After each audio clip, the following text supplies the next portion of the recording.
everybody, Miss Rawat here. I'm going to read to you chapters 6 and 7. Chapter 6, The Race. Now there began a desperate race of machines against the foxes. In the beginning, the hill looked like this.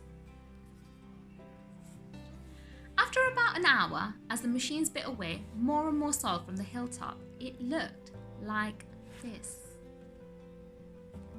Sometimes the foxes would gain a little ground and the clanking noises would grow fainter, and Mr. Fox would say, "We're going to make it, I'm sure we are." But then, a few moments later, the machines would come back at them and the crunch of the mighty shovels would get louder and louder.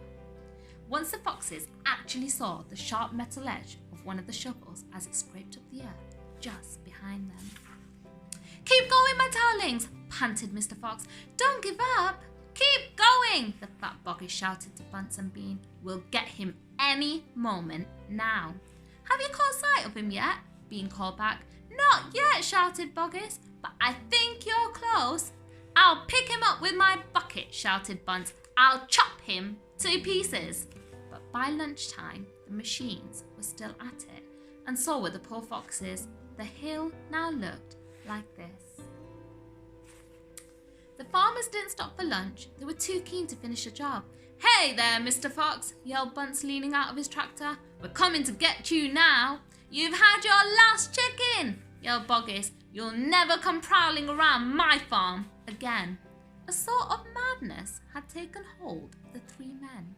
The tall, skinny Bean and the dwarfish, pot-bellied Bunce were driving the machines like maniacs, racing the motors and making the shovels dig at a terrific speed.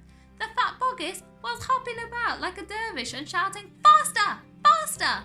By 5 o'clock in the afternoon, this is what had happened to the hill.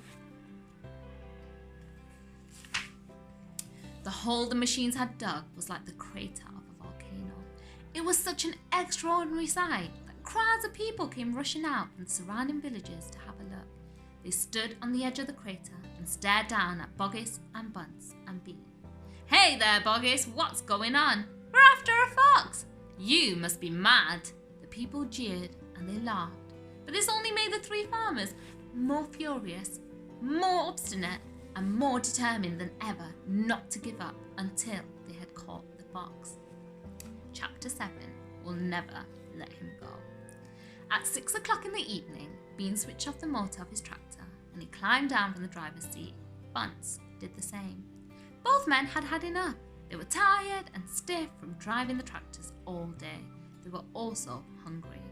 Slowly they walked over to the small fox's hole in the bottom of the huge crater.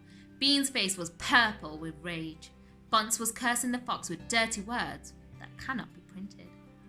Boggis came waddling up.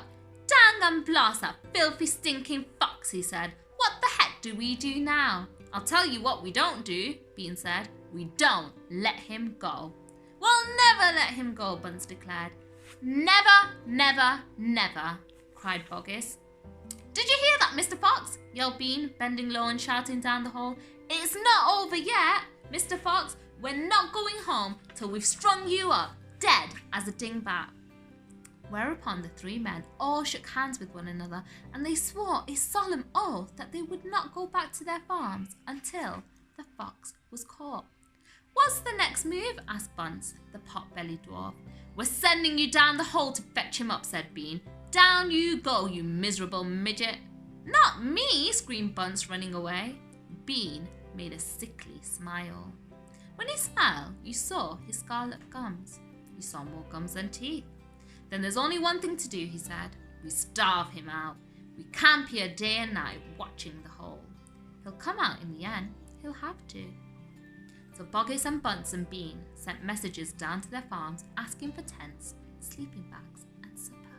And that is the end of the chapter. I hope you enjoyed it. Bye.